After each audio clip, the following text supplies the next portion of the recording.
sambahin si Aba Yahuwah, purihin ang pangalan niya, dahil sa kabutihan niya, tayo'y inihaw. O di salamat sa pag-iingat, iniligtas na panganib, nadama ang iyong pag-ingat at iyong pag-ibig. Iyong sinamahan sa aming labahin upang kami makasamba, at ngayon maghihintay kay Kristo Yahusha. Ang biyaya mo'y sagana na aming natatanggap, ngayon nga ay aming katugunan na mabuhian ka. Sana iyong patnubayan sa paglalakbay hanggang sa piling langit, aming kaligtasan. O sambahin ka, Aba Yahuwah, purihin ang pangalan mo, dahil sa kabutihan mo ay iyong inihaw. Alleluia,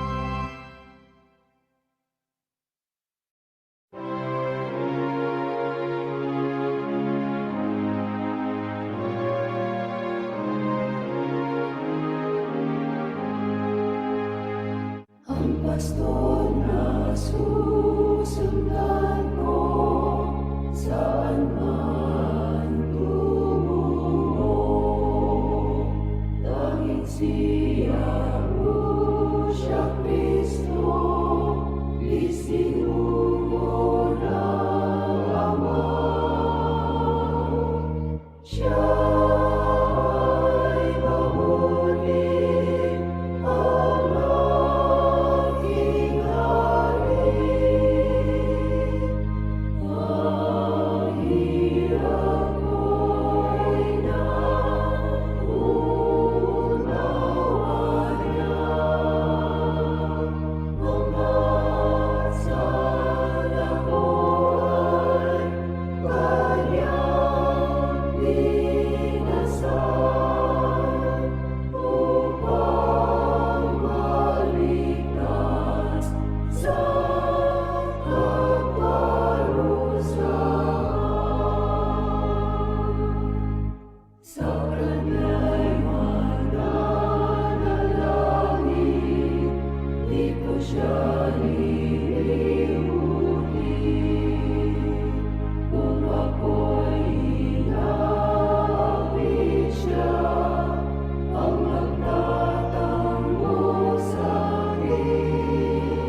Bulay-bulay,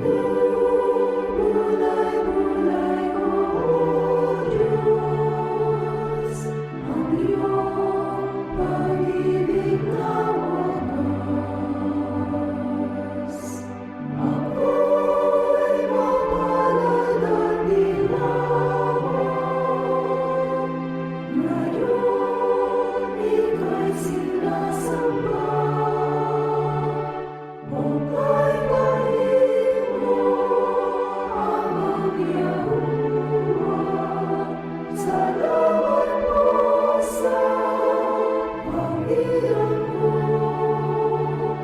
Ihahandog ito lakas at buhay upang mag-ikot ng lubusan. Buong puso ang kagalakan sa tuwing ako'y sumasamba. Napapagmi ang aking hapis pagkat nararanasan ka.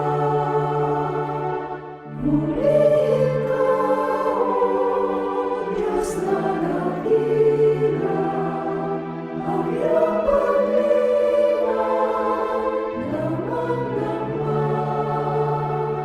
Damang-damang aking pagdarapatan ang tungkulin ko habang buhay.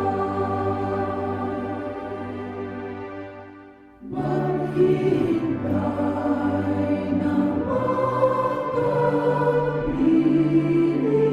ka.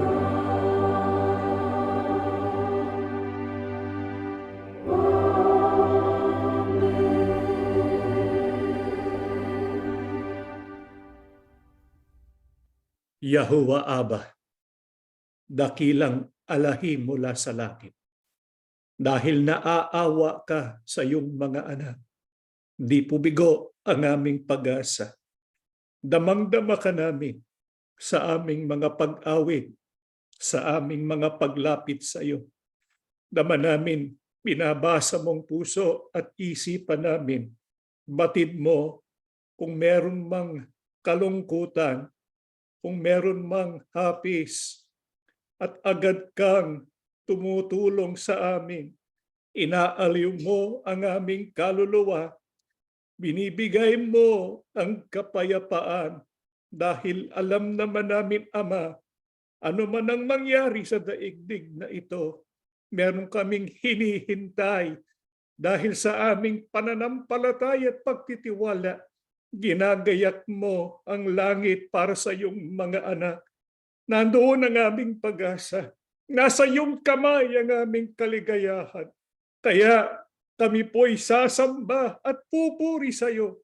Ano man ang mangyari sa aming buhay, sa aming pagsambang ito, kapag sinasaliksik namin ang iyong katotohanan, kapag tumatawag kami sa iyo, maawa ka, ibuhos ang iyong espiritu. Itong kailangan namin, Ama, para magtagumpay kami, para manalaging malakas kami. Ano man ang pagsubok ng aming buhay, ginagayak namin ngayon ang aming mga sarili. Tatanggapin namin ang iyong mga salita. Busugin po ng aming kaluluwa. Gawin po kaming matatag muli. Kasangkaparin mong iyong anak na maghahatid sa amin ng iyong mga biyaya. Panginoong Yahushua, alam namin kapiling ka ng iyong mga hinirang, sapagkat ito'y pangako mo. Yayamang nandito ka. Di po ba maaari, Panginoong Yahushua, lapitan mo kaming isa-isa, gawin mo kaming katulad mo.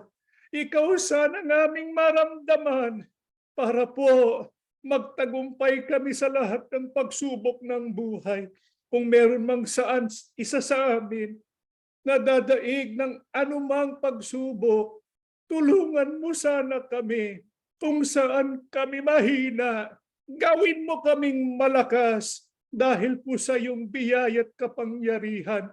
Ama, pakipatawad na sa lahat ng aming kasalanan upang sa aming pagsamba, ikaw po'y maluwalhati ng aming kaluluwa. Pakibasbasan ang abuloy ng iyong mga lingkod. Galing po ito sa aming nakakaya, akay ng aming pananampalataya. Pakibasbasan po, Ama, ang aming kabuhayan. Patuloy po kaming bigyan para sa aming pamilya. Kami po'y sumasampalataya. Dininig mo ng aming panalangin sa pangalan po ng aming tagapagligtas na si Yahushua HaMashiach. Amen.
Shabbat Shalom, mga mahal na kapatid. Sana po saan mang kayo naroroon sa iba't ibang panig ng daigdig ay makasama namin kayo na taimtim na mag-aral.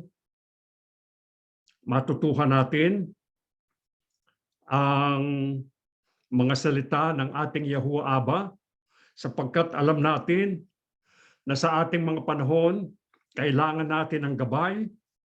Kaya alam natin na ipinagkakaloob niya ang kanyang mga katotohanan upang ito ang mag-ingat sa atin, sa ating paglalakbay sa magulong sanlibutang ito. Sa mga nakaraang pong mga pag-aaral natin, nalaman po natin na natutupad ang mga nakasulat sa banal na kasulatan tungkol sa mga digmaan at mga alingaungaw o balita ng digmaan na mga 3 linggo na ang nakakalipas, nabalitaan natin ang pagsalakay ng Hamas sa bansang Israel.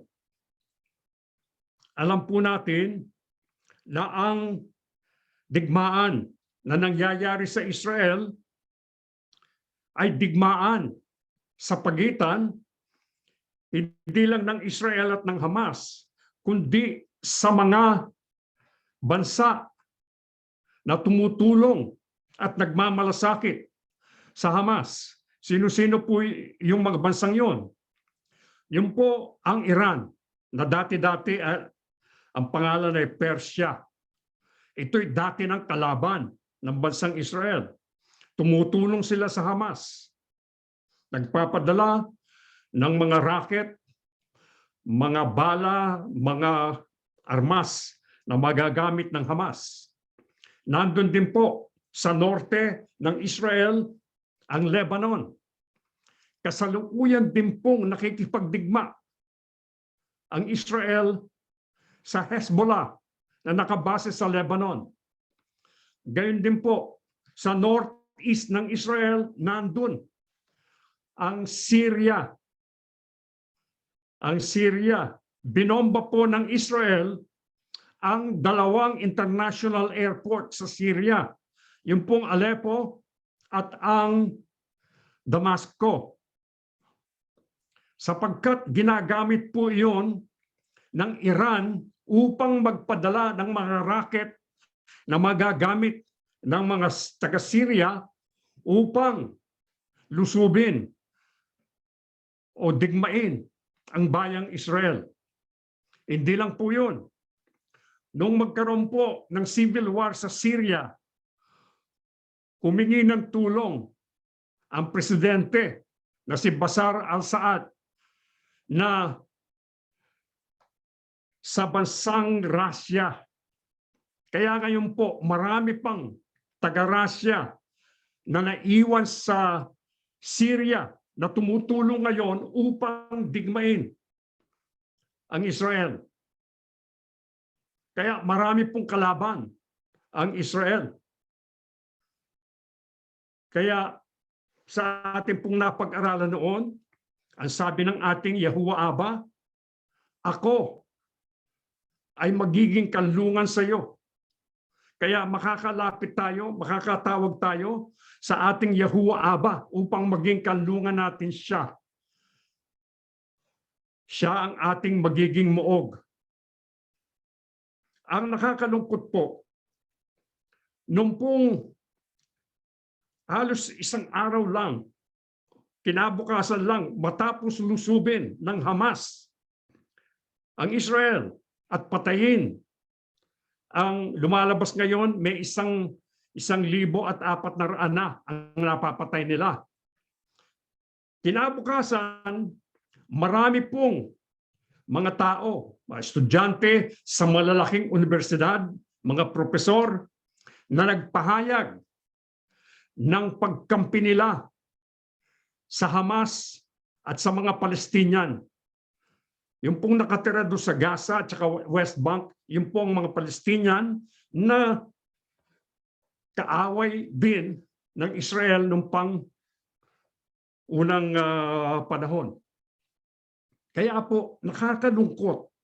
Bakit sinasabi mo yan na karapat-dapat na digmain ng Hamas, patayin ng walang pakundangan yung mga bata, yung mga matatanda, yung mga babae, binihag pa nila ang mahigit na 200 katao upang gamitin nila sa kanilang pakikipagdigma.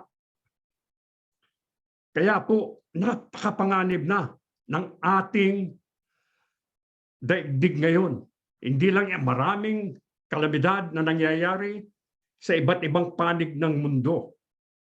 Kaya po, doon sa nakaraan linggo nating pag-aaral, napag-aralan natin, ang sabi po ng ating Yahuwah Abba, anuman po ang kalagayan natin sa buhay, ay kailangang magalak tayo. Magalak tayo, maging mapagpasalamat tayo. Bakit po? Sapagkat ang ating Yahuwah Abba ang ating magiging lakas. Ngayon pong nakikita na natin yung mga pangyayari na nagbabadya na totoong malapit nang dumating ang wakas. Ano pa po ang lalong kailangan natin? Ngayong malapit na ang araw ng ating Yahuwah Abba. Kaya ito po ang isang gagawin niya o bibigay niya sa atin upang tayo ay magabayan, maprotektahan sa ating pakikipagbaka sa magulong sanlibutan ito. Ito po ang sagot doon sa tanong natin, ano pa ang kailangan natin ngayon? Gawa 2:17 hanggang 21. Ito ang gagawin ko sa mga huling araw. Sabi ng Diyos, ipagkakalob ko ang aking espiritu sa lahat ng tao. ipahahayag ng inyong mga anak na lalaki at babae ang aking mensahe. Ang inyong mga kabataang lalaki ay makakakita ng mga pangitain, at ang inyong matatandang lalaki ay magkakaroon ng mga panaginip. Sa panahong iyon, ibubuhos ko rin ang aking espiritu sa aking mga alipin, maging lalaki at maging babae, at ipahahayag nila ang aking mensahe. Magpapakita ako ng mga kababalaghan sa langit at mga himala sa lupa, dugo, apoy, at makapal na usok. Ang araw ay magdidilim. Ang buwan ay pupulang parang dugo. Bago dumating ang dakila at malwalhating araw ni Yahuwah. At sa panahong iyon, ang lahat ng hihingi ng tulong sa pangalan ni Yahuwah ay maliligtas. Ngayon pong nakikita na natin, malapit na talaga ang wakas. Ano po ang lalong kailangan natin na ipagkakaloob ng ating Yahuwah Aba sa atin? Yung pong Espiritu Santo. Kaya ang sabi po ng ating Yahuwah Aba, ibubuhos ko ang aking espiritu sa aking mga alipin, mga lalaki at maging babae. Sino po ang makaaasa na tatanggap ng Espiritu Santo? Yung pong mga anak ng ating Yahuwah Aba. Bakit po kailangan natin ang Espiritu? Sapagkat gagawa at magpapakita ng mga kababalaghan ang ating Yahuwah Aba. Kailangan natin ng Espiritu Santo upang maunawaan natin ang kahulugan nung mga kababalaghan at mga himala na gagawin niya. Ano pa po? Meron din siyang mga mensaheng nakalaan sa atin at nakalaan din naman upang ipamahagi natin sa ibang mga tao upang sila man magkaroon ng pagkakataon na maglingkod at sumunod sa ating Yahuwah Aba at sa ating Yahushua HaMashiach. Kung mapapansin po ninyo, sa huling linya nitong talatang binasa natin, at sa panahong iyon, ang lahat ng hihingi ng tulong sa pangalan ni Yahuwah ay maliligtas. Kaya po, itinuturo din, kailangang matutuhan natin yung pangalan. Bakit po? Importante po yon. Sapagkat yung hihingi ng tulong sa pangalan ni Yahuwah ay maliligtas. Paano ka makakahingi ng tulong sa pangalan ni Yahuwah kung hindi mo alam ang pangalan? Kaya po sa panahon natin, sa Assembly of Yahushua, itinuro sa atin ang tunay na pangalan ng ating Yahuwah Aba.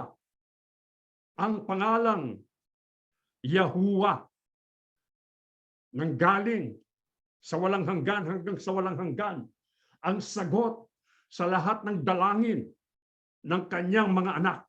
Kaya tayo, makakahingi tayo ng tulong sa ating Yahuwah Aba at pinangako niya na tutulungan niya tayo. Ano po ba ang kapangyarihan na dulot sa atin ng pagkakaroon ng Espiritu ng Diyos? Ang sagot po, nandito sa mga taga-Roma 8:15 hanggang 16. Sapagkat hindi binigay sa inyo ng Diyos ang Espiritu upang kayo'y gawing mga aliping namumuhay sa takot. Sa halip, ibinigay sa inyo ang Espiritu upang kayo'y gawing mga anak ng Diyos. Kaya nakatatawag tayo sa Kanya ng Ama, Ama ko. Ang Espiritu ang nagpapatotoo kasama ng ating espiritu na tayo'y mga anak ng Diyos. Ano po ba ang kapangyarihan na dulot ng pagkakaroon ng espiritu ng ating Yahuwah Abba? Tataglayin po natin ang kapangyarihan upang daigin ang takot, upang hindi tayo mamuhay sa takot. Bakit po ang may taglay na espiritu ay mapagtatagumpayan ang takot? Dahil sa espiritu tayo ay ginawang mga anak ng Diyos. Alam nyo ba kung kailan isinugo ang espiritu sa atin ng ating Panginoong Yahushua HaMashiach? Nung siya po, pagkatapos na siya'y mamatay sa krus. Ano po ang nangyari nung siya'y mamatay sa krus? Yung pong tabing na naghihiwalay doon sa pinakabanal na dako sa templo na hati sa gitna. Ano pong ibig sabihin nun? Ng pagkakahati sa gitna nung tabing. Ang ibig sabihin po, yung tinuturing ng Diyos na kanyang mga anak ay makakalapit na sa ating Yahuwah Abba. Makakatawag sila ng Ama, Ama ko. Yun po ang patotoo ng Espiritu Santo na tayo'y mga anak ng Diyos. Ano po ang katangian ng mga anak na Diyos na binigyan na ng Espiritu Santo? Hindi po sila nabubuhay sa takot. Meron po bang itinuturo sa banal na kasulatan na napagtagumpayan ng takot? Ito po ang sagot sa Mateo 26, 72 hanggang 75.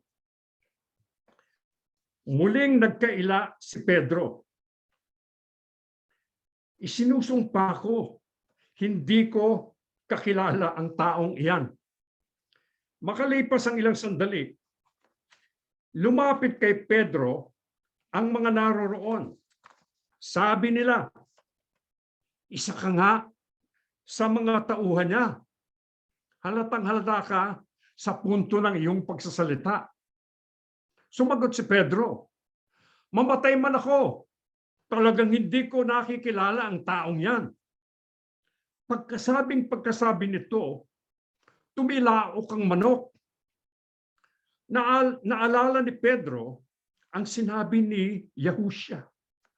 Bago tumilaok ang manok, 3 beses mo akong ikakaila. Lumabas siya at tumangis ng buong kapaitan. Mga mahal na kapatid, sino po ang nakasulat sa banal na kasulatan na napagtagumpayan ng takot? Si Apostol Pedro po. Bago po dumating itong tagpong ito, nang naaresto na ang ating Panginoong Yahushua, sinabi na pinagpauna na sa kanila ng ating Panginoong Yahushua kay Apostol Pedro, sa iba pang mga apostol at sa iba pang mga alagad. Sinabi niya, sa araw na ito, sabi niya gano'n, iiwanan ninyo kung lahat upang matupad ang hula na papatayin ang pastol at mangangalat ang mga tupa. Ngunit ang sabi ni Pedro, hindi po, hindi ko kayo iiwan. Iwan man kayo ng lahat. Ako hindi ko kayo iiwan. Ang sabi naman sa kanya ng ating Panginoong Yahushua, bago tumilaok ang manok, ikakaila mo ako ng 3 beses. Ay, hindi po. Hindi po. Mamamatay po akong kasama ninyo. Yun ang sabi sa kanya. Sabi ni Apostol Pedro sa ating Panginoong Yahushua. Pero sa tagpong ito po yung pangalawa at pangatlong beses na ikinailanan niya ang Panginoong Yahushua. Ano sabi niya? Isinusumpa ko. Hindi ko kilala ang taong yan. Nung pangatlo, kasama ka. Yung punto ng pagsasalita mo, ibig sabihin, kasama ka talaga. Sumagot si Pedro, mamatay man ako. Talagang hindi ko nakikilala ang taong yan. Sumumpa pa. Nung tumilaok yung manok, naalala ni Pedro ang sinabi ng Panginoong Yahushua. Bago tumilaok ang manok, 3 beses mo ako ikakaila. Lumabas siya at tumangis ng buong kapaitan. Ano po ang nangyari? Pagkatapos matanggap ni Apostol Pedro ang Espiritu, nung pong mamatay na, nang pakuha na sa krus, namatay ang ating Panginoong Yahushua, nabuhay na maguli, umakyat sa langit, ano po ang isang ginawa ng ating Panginoong Yahushua? Gaya ng pangako niya sa kanyang mga alagad, isusugo ko, sabi niya, ang Espiritu sa inyo upang aliwin kayo sa inyong mga bagabag. Kaya natanggap ang Espiritu. Ano pong nangyari? Pagkatapos matanggap ni Apostol Pedro ang Espiritu, mga Gawa 5:26-29. Nang magkagayoy sumama ang kapitan sa bantay ng templo at sila'y dinala, ngunit walang dahas, sapagkat natatakot na baka sila'y batuhin ng taong bayan. Nang kanilang madala sila, pinatayo sila sa harap ng Sanhedrin. Tinanong sila ng pinakapunong pare, hindi ba't mahigpit naming pinagbawal sa inyo na huwag kayong magtuturo sa pangalang ito? Ngunit tingnan ninyo, pinuno ninyo ang Jerusalem ng inyong aral at ibig pa ninyong iparatang sa amin ang dugo ng taong ito. Ngunit sumagot si Pedro at ang mga apostol, kailangang sa Diyos kami sumunod sa halip na sa mga tao. Ano po ang nangyari pagkatapos matanggap ni Apostol Pedro at ng iba pang mga alagad ng Espiritu? Nagkaroon po ng malaking pagbabago sa kanila. Ano pong pagbabago yun? Naging matapang sila. Naging matatag sila sa kanilang paninindigan. Kaya ano pong ginawa nila? Pinagpatuloy nila ang pangangaral tungkol sa ating Panginoong Yahushua. Kaya nung sabihin sa kanila ng punong saserdote, hindi ba't mahigpit na pinagbabawal sa inyo na huwag kayong magturo sa pangalang ito? Ano po ang sagot ni Apostol Pedro? May panindigan at buong tapang na sinabi, kailangan sa Diyos kami sumunod sa halip na sa mga tao. Kaya po, nagkaroon ng matibay na paninindigan at pananampalataya si Apostol Pedro upang manindigan siya anuman ang kasapitan ng kanyang buhay. Hindi siya natakot. Nagpatuloy sa pangangaral tungkol sa ating Panginoong Yahushua. Ano po ang lalong ginawa ng mga apostol kahit binabalaan? Ito po sagot sa Gawa pa rin 5:40-42. Sila'y napaniwala niya nang maipatawag nila ang mga apostol. Hinagupit sila at inutusang huwag nang magsalita sa pangalan ni Yahushua at sila'y pinalaya. Sa kanilang pag-alis sa Sanhedrin, nagalak sila na ituring na karapat dapat magtiis ng kahihiyan alang-alang sa pangalan. Araw-araw sa templo at sa mga bahay-bahay, hindi sila tumigil sa pagtuturo at pangangaral na si Yahushua ang Kristo. Ano po ang lalong ginawa ng mga apostol? Kahit na binabalaan na sila ng Sanhedrin, kahit po sila hinagupit at binabalaan, araw-araw po sa templo at sa bahay-bahay, hindi sila tumigil sa pagtuturo na si Yahushua ang Kristo. Maaring sabihin ninyo, baka po hindi na pumapatay nun yung Sanhedrin o yun mang nanguusig sa kanila. Hindi po. Ano pong katunayan? Ang katunayan po, si Apostol Pedro ay pinatay noong year 64 or 65 sa panahon ni Emperador Nero. Pinapatay siya. Nang papatay na siya, ipapako rin sa krus. Ayon po sa ilang manunulat ng kasaysayan, humiling siya.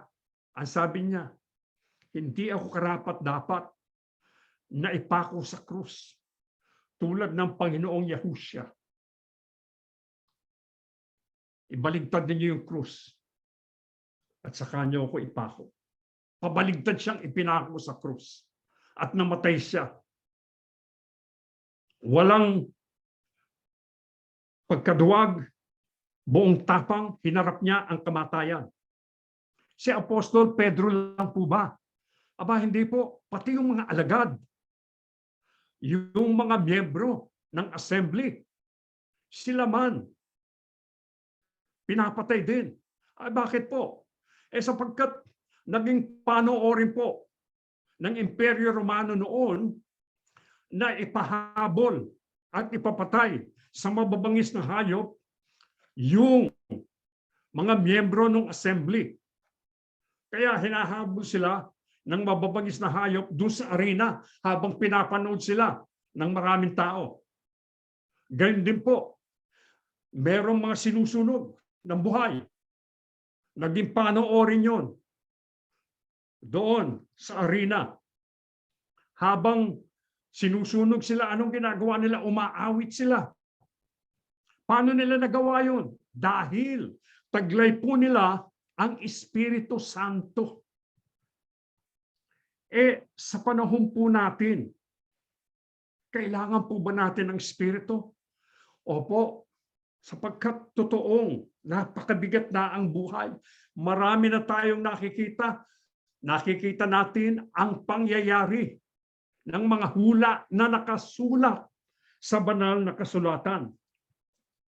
Kaya ito po ang ipinangako ng ating Diyos.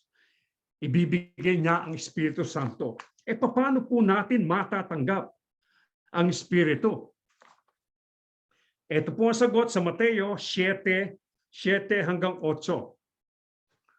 Humingi kayo at kayo'y bibigyan. Humanap kayo at kayo'y makakatagpo. Kumatok kayo at kayo'y pagbubuksan. Sapagkat ang bawat humihingi ay tatanggap. Ang bawat humahanap ay makakatagpo. At ang bawat kumakatok ay pagbubuksan. Paano po natin matatanggap ang Espiritu? Hilingin po natin sa ating Yahuwah Abba. Kailangan po ipanalangin natin sa Diyos ng buong pagtitiyaga. Paano pong gagawin natin? Tuloy-tuloy tayo sa paghingi, sa paghanap at pagkatok. Ano po ang sabi sa talata? Ito po ang pangako ng ating Panginoong Yahushua HaMashiach at ng ating Yahuwah Abba.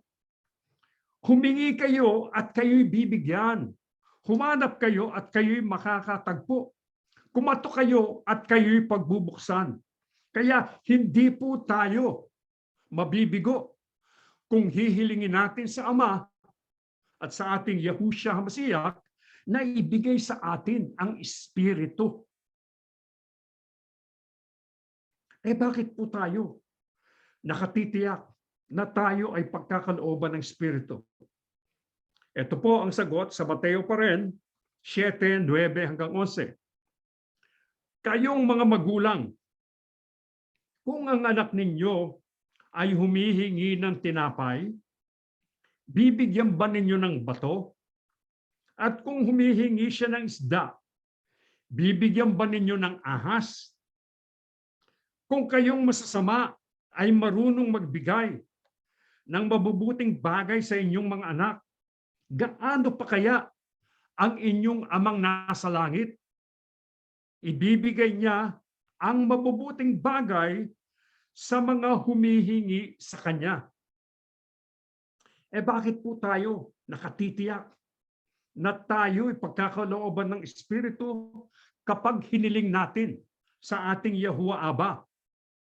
Ang sabi po sa talata, kung kayong masasama ay marunong magbigay ng mabuting bagay sa inyong mga anak, gaano pa kaya ang Amang nasa langit? Kaya maaari pong merong mga masasamang magulang, maaring magnanakaw.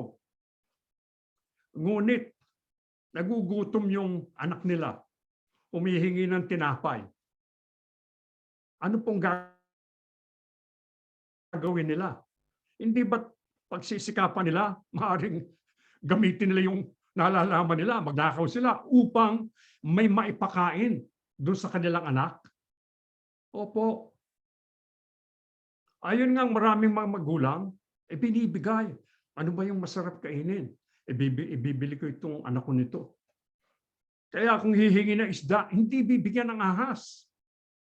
Kung bibigyan mo ng ahas, ilalagay mo pa sa panganib yung anak mo. Anong klaseng magulang ka? Hindi po ba? Walang magulang. Bihira yung ganun. Siguro, walang magulang na gagawa ng masama yung kanilang mga anak. Pero ano po ang sabi sa talata? Lalo na ang inyo Amang nasa langit, ibibigay niya ang mabubuting bagay sa mga humihingi sa Kanya. Yung po bang Espiritu, hingin yung Espiritu, mabuting bagay po ba yun? Opo. Bakit po? Sapagkat yung Espiritu magagamit ng isang tao upang siya ay magkaroon ng kaugnayan, upang makatawag siya sa ating Yahuwah Aba at sa ating Yahushua HaMashiach. Hindi kagaya nung halimbawa humingi ang tao, Yahuwah Aba, pagkalooban mo naman ako ng hanap buhay para meron akong maipakain sa mga anak ko. Binigyan ka ng hanap buhay. Binili mo ng pagkain. Kaya lang, meron ka pang marami ka pang natitira, ibinili mo rin ng lotto ticket. Bumili ka pa ng alak. So ibig sabihin, merong mga bagay na maaring pinagkaloob sa atin, magagamit natin sa hindi mabuti. Pero yung Espiritu Santo, hindi natin magagamit sa kasamaan. Yan, exclusively, upang gumawa tayo ng mabuti.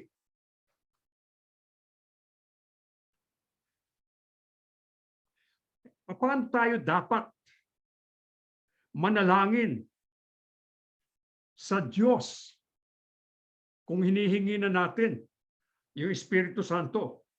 Ito po ang sagot sa mga taga-Pilipos 4:6-7. Huwag kayong mabalisa tungkol sa anumang bagay. Sa halip, hingin ninyo sa Diyos ang lahat ng inyong kailangan sa pamamagitan ng panalangin may pasasalamat. At ang kapayapaan ng Diyos na hindi kayang maunawaan ng tao ang siyang mag-iingat sa inyong puso at pag-iisip dahil sa inyong pakikipag-isa kay Kristo Yahushua. Paano po tayo dapat manalangin sa Diyos? Kailangan po manalangin tayo ng may pagpapasalamat. Huwag nating kalilimutan yung ating pagpapasalamat. Dapat po nating tandaan, buhat pa sa ating pagkabata, binigay na lahat ng pangangailangan natin. Sino po ba ang may kayamanan na nung lumabas sila sa bahay bata ng kanilang ina? O hindi wala tayong damit noon? Hindi po ba? Kaya ngayon, lahat ng tinatangkilik mo, galing sa Diyos yan. Pagpapalaya ng Diyos. Humihingi ka pa ngayon. Kaya anumang hinihingi mo, karagdagan na yon doon sa ibinigay niya sa iyo. Kaya kailangan mapagpasalamat tayo kahit na hindi na tayo bigyan. Marami na siyang naibigay sa atin. Marami na siyang naibigay sa atin. Ngunit, ibibigay pa rin niya. Ang sabi nga, yung ibibigay ko sa inyo, higit pa dun sa hinihingi ninyo. Ano pa pong ibibigay ng Diyos sa mga tao? Ang kapayapaan ng Diyos na hindi kayang maunawaan ng tao. Na siyang mag-iingat sa ating puso at pag-iisip dahil sa ating pakikipag-isa kay Kristo Yahushua. Kaya ibig sabihin po, bibigyan tayo ng kapayapaan na hindi natin kayang maunawaan. Hindi po ba nangyayari sa atin yan? Maaring sapat lang ang ating kinikita, pero payapa ang ating buhay. Kaya damang-dama natin na tayo'y pinagpapala ng ating Yahuwah Abba kahit hindi tayo mayaman. Sapagkat unang-una, hindi naman dito ang hantungan natin. Sa mundong ito, ang hantungan natin ay sa bayang banal. At nais nating makasama sa pagsalubong sa ating Panginoong Yahushua, maharapatyo tayo sa Kanya. Kaya ano po ang ibibigay ng Espiritu? Ibibigay niya yung ganoong uri ng kapayapaan na hindi natin maunawa. Ano ang magagawa natin kapag taglay natin ang Espiritu ng Diyos? Ito po ang sagot sa Filipos pa rin, 4:12-13. Marunong akong mamuhay sa hirap o ginhawa. Natutunan ko na ang lahat ng ito, kaya maging anuman ang kalagayan ko, busog man o gutom, sagana o salat, kontento pa rin ako. Kaya kong harapin ang kahit anong kalagayan sa pamamagitan ng tulong ni Kristo na nagpapatatag sa akin. Mga mahal na kapatid, kilala ba ninyo kung sino ang nagsalita dito sa talatang ito? Sino po? Si Apostol Pablo. Ano po ba ang kalagayan ni Apostol Pablo bago siya natawag na apostol? Siya po ay isang pariseo. Isang pariseo, alam natin yung mga pariseo, at nag-aral siya kay Gamaliel. Ay sino po si Gamaliel? Pangunahing tagapagturo ng batas doon sa panahon niya. Ano pa po? Miyembro siya ng Sanhedrin. Kaya ano pong ibig sabihin nito? Makapangyarihan si Apostol Pablo. Makapangyarihan siya. Kaya masasabi natin, hindi siya nagdanas ng anumang kahirapan bago siya naging apostol. dahil siya po ay Pariseo, ano po ba ang gawain ni Apostol Pablo? Inuusig niya yung mga sumasampalataya sa ating Panginoong Yahusya. Kaya nung binabato si Esteban na unang martir, ano po, nandun po siya.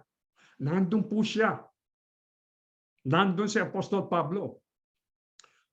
Noong siya'y tawagin ng ating Panginoong Yahusya, siya ay papuntang Damasco upang hulihin ang mga sumasampalataya sa ating Panginoong Yahusya. Tinawag siya, Saulo, Saulo, bakit mo ko pinag-uusig? Ang sabi ng Panginoong Yahusya sa kanya. Kaya natawag siya. Nung matawag siya, ano pong nangyari sa kanya? Nagdanas siya ng iba-ibang kahirapan. Nabibilanggo siya. Katunayan po, 5 beses siyang nilatigo ng mga Hudyo. 5 beses, 5 pagkakataon, 39 nalatay. Ay bakit hindi po ginawang 40? Dahil daw po pagka umabot na sa 40, baka mamatay na ang tao. Kaya 39 nalatay. Ano po nangyari sa kanya? Binibilanggo siya. Katunayan po, dun sa 13 aklat na sinulat niya sa Bagong Tipan, marami doon ang isinulat niya habang siya'y nasa bilangguan. Ano pa po nangyari? Na-shipwreck siya 3 beses. 3 beses, nawasak yung barkong sinasakyan niya. 1 beses, palutang-lutang siya sa dagat, 24 oras. Maraming beses.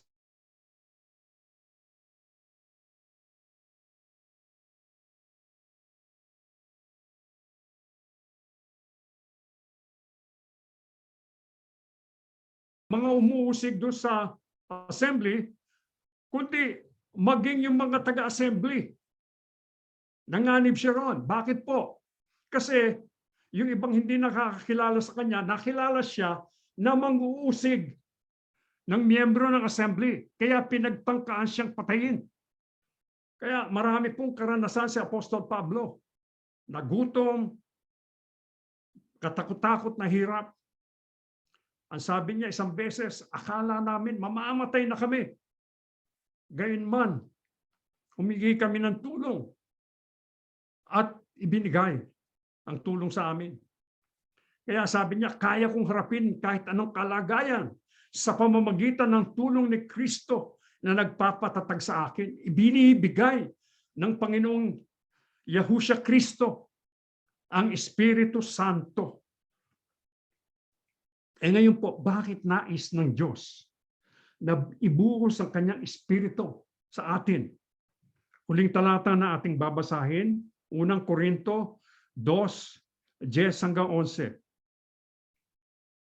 Ngunit ang mga bagay na ito'y ipinahayag na sa atin ng Diyos sa pamamagitan ng kanyang Espiritu.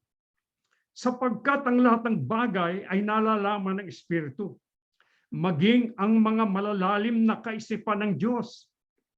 Hindi ba't walang nakakaalam sa iniisip ng isang tao maliban sa kanyang sariling espiritu?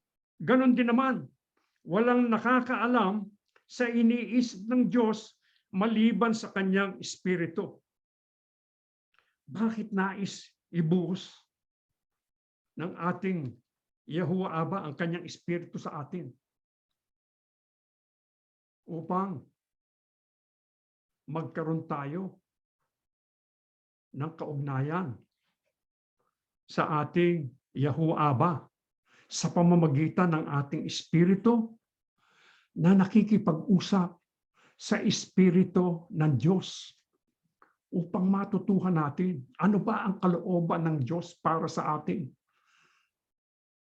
Bakit niya ginagawa ang mga bagay na ginagawa niya? Yan ay upang malaman natin. Kaya kung minsan, siguro, nangyayari na sa inyo, hum- humihingi kayo ng tulong sa ating Yahuwah Aba. Wala namang lumalabas ng mga salita sa inyong bibig. Pero nadadama ninyo na ipararating ninyo sa ating Yahuwah Aba ang ating mga pangangailangan, ang ating mga kadalamhatian, ang ating mga pangangailangan sa buhay na ito. Kaya mapapansin po natin, damang-dama natin ang pagmamalasakit ng Diyos. Inihahanda tayo, binibigay niya ang lahat sa atin. Gawin natin siyang muog, kanlungan. Magalak tayo. At ngayon, ibinibigay sa atin ang kanyang espiritu upang magtagumpay tayo sa lahat ng mga pagsubok na ating daranasin sa buhay, upang maigayak tayo sa pagbabalik ng kanyang bugtong na anak. Nais nating makasama, salubungin ang ating Panginoong Yahushua sa himpapawid. Kaya ano po ang hinahanap sa atin ng ating Yahuwah Aba? Kapag naibigay na sa atin ang Espiritu, aba, kailangan po ibunga natin yung bunga ng Espiritu. Ano po yun? Pag-ibig. Kaya tayo, sa pamumuhay natin sa sanlibutan ito, makikisalamuha tayo sa maraming tao. May mga nais silang sabihin tungkol sa Israel, tungkol sa Hamas, tungkol sa mga Palestinian. Maaring hindi natin gusto. Ngunit, gagawin natin ang ating pakikisalamuha sa mga tao ng may pag-ibig. Ano pa po ang isang bunga? Kagalakan. Ito yung pinag-aralan natin nung nakaraang linggo. Kailangan nagagalak tayo parati. Bakit? Sapagkat kasama natin ang ating Yahuwah Aba at ang ating Yahushua HaMashiach. Kung kasama mo siya, dapat nagagalak ka. Sapagkat yung mga pangako niya, binigay na niya sa atin. Ano pa po? Kapayapaan. Magkaroon tayong kapayapaan na hindi maunawaan ng tao. Pagtitiyagaan natin na isulong ang ating pananampalataya, kabaitan, kabutihan, kahinahunan, pagpipigil sa sarili, katapatan. Kaya kailangan maging tapat tayo sa ating Yahuwah Aba at sa ating Yahushua HaMashiach. Hindi natin ibibigay ang paggalang na nakalaan sa ating Yahuwah Aba at sa ating Yahushua HaMashiach sa kanino mang tao dito sa lupa, kanino mang religious leader. Ibibigay natin ang buong buo sa ating Yahuwah Aba at sa ating Yahushua HaMashiach. Pagpalain nawa tayong lahat ng ating Yahuwah Aba. Tumayo po tayo, mga mahal na kapatid. O dakilang Panginoong Yahuwah Aba, banal at makapangyarihan ka po sa lahat. O dakila naming Aba, damang-dama namin ang pagmamalasakit mo sa bawat isa sa amin. Saan man po kami naroroon sa iba't ibang panig ng mundo, nais mo na kaming lahat maging handa sa pagsalubong sa iyong bugtong na anak. Ang katunayan, itinuturo mo sa amin na sa mga digmaan at mga kaguluhan sa mundong ito, ikaw po ang magiging kanlungan, ang matibay na muog ng iyong mga anak. Tutulungan mo po kami. Kaya nais mo rin magkaroon kami ng kagalakan. Magalak kami. Ano man po ang sumapit sa aming buhay, ano man ang aming mga kalagayan, magalak kami sapagkat ikaw po ang aming lakas. At nandiyan ka lamang sa amin. Handa mo kaming tulungan at handang gabayan sa aming paglalakbay sa magulong sanlibutan ito. At ngayon po, sa aming pagsamba, itinuro mo, isusugo mo ang iyong Santong Espiritu upang ang aming espiritu'y makausap ang Espiritu Santo upang maiparating sa iyo ang lahat ng aming mga pag-abag, ang lahat ng aming pangailangan, ang aming pagmamahal sa iyo, o dakila naming alahim. Hindi mo man kami bigyan ng anuman sa sandaling ito. Nagpapasalamat kami ng maraming sapagkat damang-dama namin ang iyong pagmamahal sa amin. O dakila naming Diyos, basbasan mo ang lahat ng iyong mga anak sa iba't ibang dako ng mundo. Ang mga nahihirapan dahil po sa mga nangyayari sa mundong ito, ibiyaya mo, ibuhos mo yung mga biyaya, masumpungan namin, o dakila naming alahim, ang mga biyayang galing sa iyo, may magagamit kami, o dakila naming Ama, hindi lang para sa aming mga sarili, kundi makatulong kami sa ibang tao, at upang patuloy naming mahandugan ang iyong banal na pangalang Yahuwah Abba. O dakila naming Diyos, pagalingin mo po ang may mga karamdaman. Ikaw ang aming Yahuwah Ropeka. Pakiunat mong iyong mapagpalang kamay, pagalingin ang lahat ng iyong mga anak. Palakasin kami upang patuloy kami nakasasamba, nakapaglilingkod sa iyong banal na pangalan. O dakilang Panginoong Yahushua, ikaw po ang luklukan ng mga biyaya. Ikaw po ang aming hari at ang aming tagapagligtas. Ikaw po ang nagtiis ng matinding hirap. Ikaw ay napako sa krus. Nabugbog, pinutungan ng korona ng tinik hanggang sa ikaw ay mamatay. Maraming salamat po. Patuloy mo nawang isugo ang Santong Espiritu upang samahan kami habang kami naglalakbay sa magulong sanlibutan ito. At sana po, o aming Panginoong Yahushua, sa araw na bababa ka na mula sa langit, kung ikaw ay nasa mga ulap na, kaming lahat na tinawag mo sa assembly, kung kami namatay sa iyong pangalan, ibabangon mo kami sa aming mga libingan. Kung kami nabubuhay pa, isasama mo kami upang salubuin ka namin sa himpapawid, upang makasama mo habang buhay, makasama mo maghari sa millennial kingdom, at kami makita namin ang ating Yahuwah Abba upang patuloy naming siyang sambahin, paglingkuran, at mahalin ang buong puso't kaluluwa. O dakila naming Yahuwah Abba, alalahanan mo rin po ang mga mahal namin sa buhay. Hindi pa namin kasama sa assembly. Sana po, o dakilang Yahuwah Abba, maawa ka sa kanila. Tawagin mo rin sila upang makasama namin sa tunay at karapat-dapat na paglilingkod po sa iyong banal na pangalang Yahuwah Alahim. Sumasampalataya po kami, o dakila naming Aba. Pinatawad mo na rin po kami sa aming mga kasalanan. Hinihiling po namin ang lahat sa pangalan po ng aming Yahushua Masiyak. Dakila po naming tagapagligtas. Amen.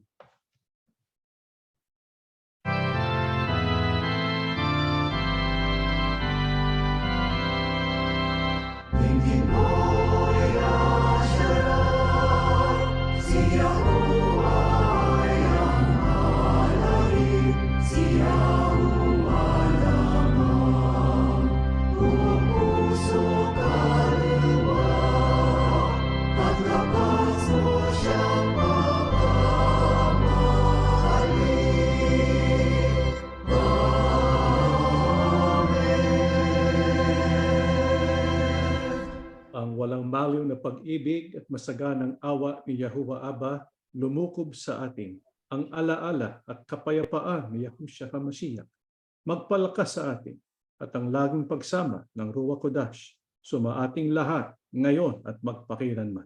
Amen. Brothers and sisters, just a few reminders. If you have any questions, you can submit them to info@assembly or at aoy.today. And lastly, we will continue with children's ministry beginning today in about 15 minutes, 11:30 p.m. Pacific Standard Time, and tomorrow, 11:30 a.m. Pacific Standard Time. That is all. May Yahuwah Abba and Yahushua HaMashiach bless all of us.